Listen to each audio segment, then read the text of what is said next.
Welcome back to the channel. This is the Action Figure Grader, and today's video is going to cover recent sales for the Power of the Force line from 1995 to 2000. I did cheat and include one Power of the Jedi item. We got some prototypes, we got some autographs, we've got just some standard mint on cards, just some recent sales that I thought were worth talking about. I don't make these Power of the Force 2 videos very often just because there's just not a lot of interesting data, but once enough kind of stuff piles up and I feel like I've got enough to show you guys, then I put it together. So let's go ahead and take a look. There were some really interesting ones here, including some I've never seen before.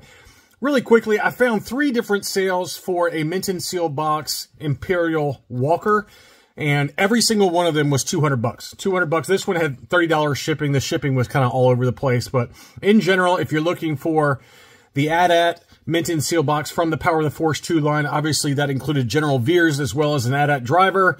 Great packaging on that one. Certainly a lot cheaper option than the Vintage Kenner or even the Vintage Collection. So 200 bucks plus $30 shipping was the sales price on several different examples. I also have a couple of interesting sales for Boba Fett's, which I usually do cover in these Power of the Force videos because there's so many weird little errors as it relates to Boba Fett, mainly related to the hand. But in this case, I've got a couple of examples where, just different card backs along with very desirable errors. So we all know that the standard Boba Fett Power of the Force 2 has circles on his hands. There's also ones with half circles on his hands, which is a little bit more expensive and not particularly rare, but a little bit more expensive than the standard version. The more expensive versions, though, are the ones where there's no circle at all. And so in this case, on his left hand, there is 0 circle on it. And you can see on the right hand on this one, he's got a little black circle. And again, some of them come with half circles, and there's variations all across the board. There's missing emblems, chest emblems. There's missing bantha skulls on his shoulders, shoulder pauldron. In this case, it's got the bantha skull. Is it a bantha? I guess it's, I always call that a minosaur. But anyway, missing that little skull emblem, or it's missing the chest emblem on his right-hand side, or the hands. And there's unpainted errors, unpainted rockets. I mean, there's all kinds of weird stuff. So in this case, we've got a red card Boba Fett with no circle on one hand and then a full circle on the other hand. That one sold for $200. And then likewise, here's another example, exactly the same error, where the left hand has no circle and the right hand has the full circle, but this is on the Collection 3 green card. So I found that was interesting that not only the original red card, but also the green card, Collection 3, they both can come with that error, which I didn't know that.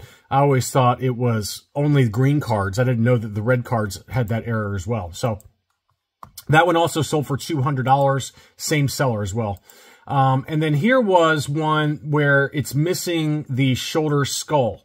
And I always call that the Minosaur skull, but you can see there very clearly it's missing that same skull that was on this one. So there's what it's supposed to look like. And this one does not have that little skull on there. He's got full circles on his hands. That one sold also for $200. So that seller had 3 different errors. Here was an interesting one. This is one where it's got the open hand variant, and some of the hands, I guess, are fully closed on the Tusken Raider, and then some actually have it, open like this one.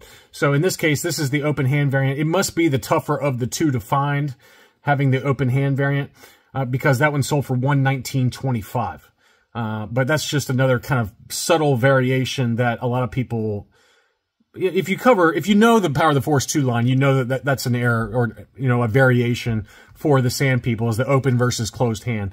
But if you don't collect them or know them that closely, then that may not be something that you didn't know. And it's one to keep an eye out for, because I think a lot of sellers don't even realize it. This seller obviously did, but, some sellers might throw this up for $5. And then, if you see that open hand on the left-hand side, and it's a cheap example, then that's one to grab if you happen to see it. And that does happen sometimes. Next up, we've got the Star Wars Special Edition version of the Return of the Jedi Luke, and this is what's called the theater edition. These were given out in movie theaters when the special edition version of Return of the Jedi returned to theaters. And what's important about this one is that the blisters on these had really crappy glue or seals, and so usually like you could barely touch it and the whole blister would fall off the card.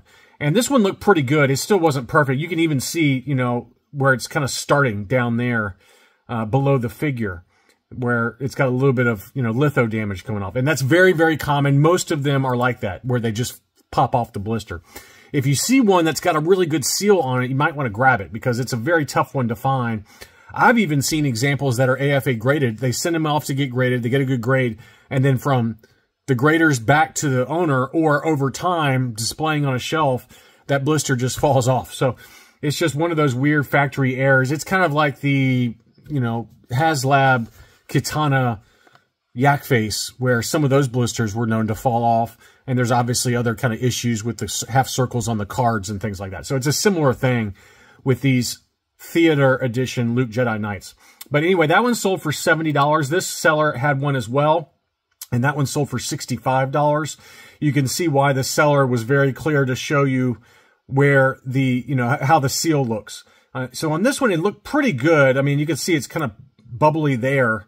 And then, you know, on this one, you can even see maybe where, you know, it's starting to kind of pop off a little bit. But in general, this is a, you know, other than the crease on it, this is a pretty good example of, yeah, you can see some damage down here. And that's pretty common too, is that these got kind of beat up because they were, you know, given out at theaters. And so a lot of them might have been in bins or just kind of roughly handled between the theater goer or the theater employee. So it's just one of those weird, you know, it's not terribly expensive, but if you see a high grade one that's still sealed without any kind of seal issues to the blister, or a graded one, they do tend to be very desirable. So there's a couple of data points there. Obviously, the short saber long tray transition card figures are ones we cover every Power of the Force 2 video, and that's just where the original, some of the original figures had a longer saber. They realized it was way too long, and so especially for Darth Vader, Luke Skywalker, Farm Boy, Luke X-Wing, Luke Dagobah, they switched the sabers to a shorter saber. But they also still had a lot of, you know, raw materials to make these finished products, and, you know, those inner trays, they still had a lot of those left over. So oftentimes you saw the shorter saber inside with a longer tray, and that's considered kind of a transition tray. That's how AFA and, you know, the grading companies tend to label it. So the most desirable of them all, obviously, is Obi-Wan Kenobi, but it's so rare. I mean, there's a guy named Scott S. who's got one of the best, you know, collections of Power of the Force 2, and he you know, I think he's an admin in one of the Facebook groups for the Power of the Force 2. He does have a transition tray Obi-Wan, and it's probably one of, you know, less than 5 that exists, if not less than that even. But in terms of the ones that are most commonly seen out there, the Luke Farm Boy is easily the most desirable and usually commands the most money. Graded examples can go for way more than what this one sold for. This one was on the US card. It sold for $200. Here was another one that looked pretty good. This one sold for $329. Exactly the same card back with the transition tray. So this one was pretty clean, and you know, this same transition tray issue was available on the Tri-Logo version of the Luke Farm Boy, and same for Vader and Luke X-Wing and Luke Dagobah, but it seems like Luke Farm Boy was the toughest to find, and this one was a very, very clean example, very light edge wear on the back, and it sold for $329 versus this one that, you know, it's kind of hard to tell. It looks decent. It looks pretty good there. The photos weren't great, but, you know, that's probably like an 80 grade condition. That sold for $200. This one's, I would say, pretty easily an 85, and that one sold for $330. I've seen some AFA graded examples go for even more than that, though, so it's a very desirable one. Some autographs. We've got the 13-inch or the, you know, taller inch Power of the Force 2 version of Chewbacca. That is signed by Peter Mayhew and did include a certificate of authenticity for $200. Here was one that was signed by Kenny Baker that was actually graded by AFA, and AFA actually, you know, they didn't usually, you know, they used to ding it where if it was autographed, it automatically was like a 75 because they wouldn't authenticate the autographs, but maybe they do authenticate it now. This one did get the 80 grade. Kenny Baker signed. That one sold for $167.50 AFA 80. Here's another Kenny Baker one. This is, anytime you see these real-life images of the actors on the front of the card, those are usually Toy Expo exclusives.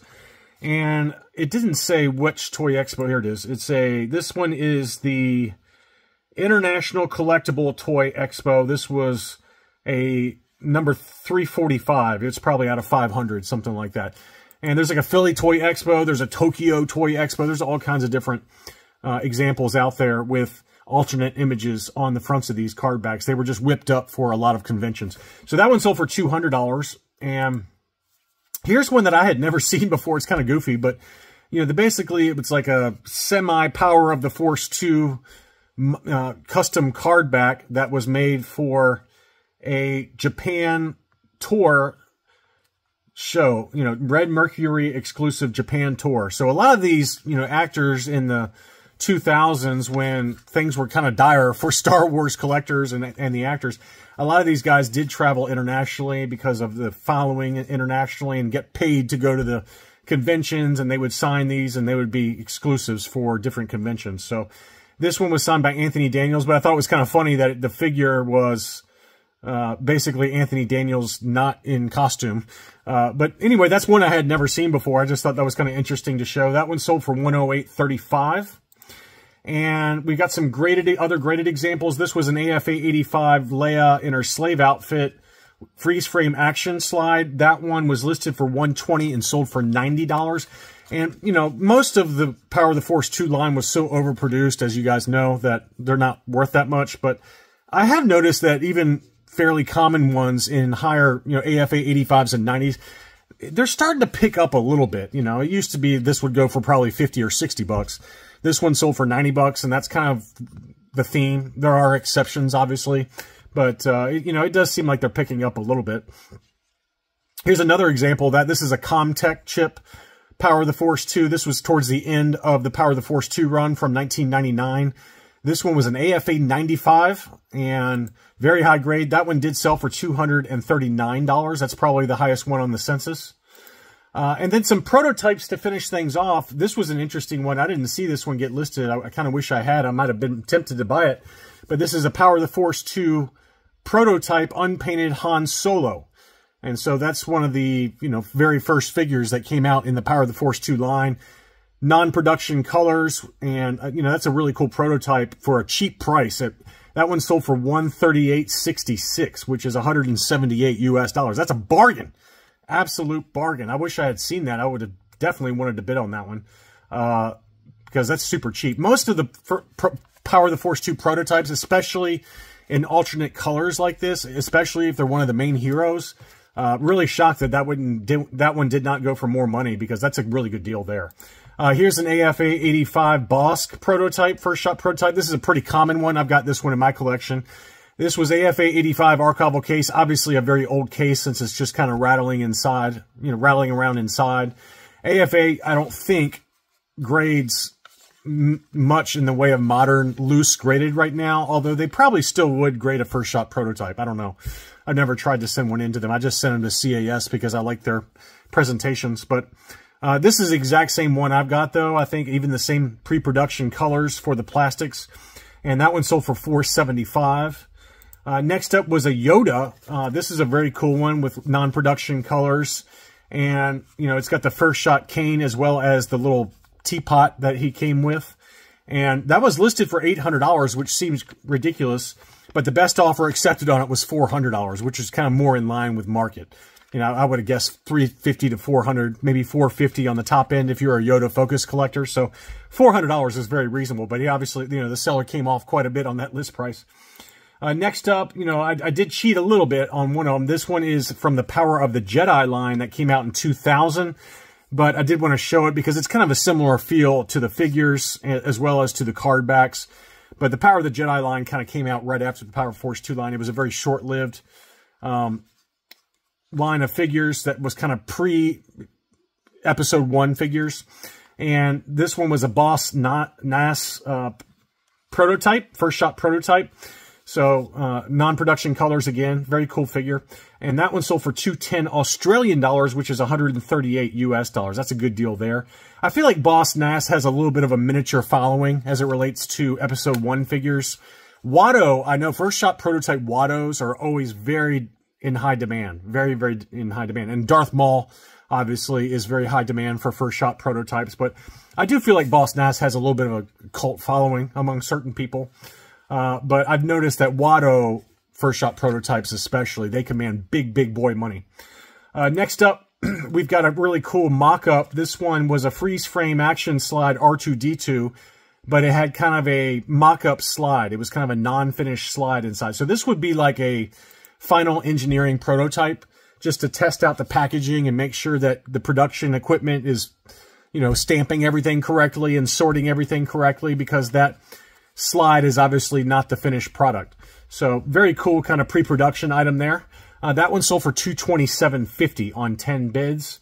And here was a prototype photo set. So this would be like when they were designing the packaging. So, you know, a lot of the pre-production photos as it relates to what the, you know, the figure is going to look like. You can see Hasbro for photography 1996 on the back. And so this is kind of a cool item. You know, a lot of people do collect these photos of and little slides from the vintage Kenner era as they were kind of doing glory shots for the new figures that they were going to be releasing. So this is the Stormtrooper with the dewback. And that one sold for big money. It was two of them together and $355 for those two. So I thought that was an interesting sale there. And then finally, this was a very cool mock-up first shot prototype with an unpainted Admiral Akbar first shot prototype, but it's stamped and, you know, encased on a Han Solo carbonite cardback tri-logo. So that's a very cool prototype. You can see there that obviously the Admiral Akbar is unpainted, and, you know, that's pretty close to final production colors in terms of the plastics they use. And this is kind of another one where they're just final engineering prototype to kind of make sure that the production facilities are stamping things correctly. So they just pulled off a Han Solo in carbonite cardback and just kind of tested it out to make sure that everything's working well. But there's the first shot prototype Admiral Akbar inside with the weapon. So these kind of final prototypes, where especially when they're miscarded like this, they're always very, very desirable. And usually you can find some good examples of those on Facebook. But this one did sell in a buy it now situation for $850. So very, very pricey. And I've seen some other similar examples go on Facebook for even more money than that, believe it or not. So I hope you enjoyed this look at recent sales for the Power of the Force 2 line from 1995, to 2000. Thank you as always for watching. Please leave me a like if you enjoyed this video, and I'll be back soon.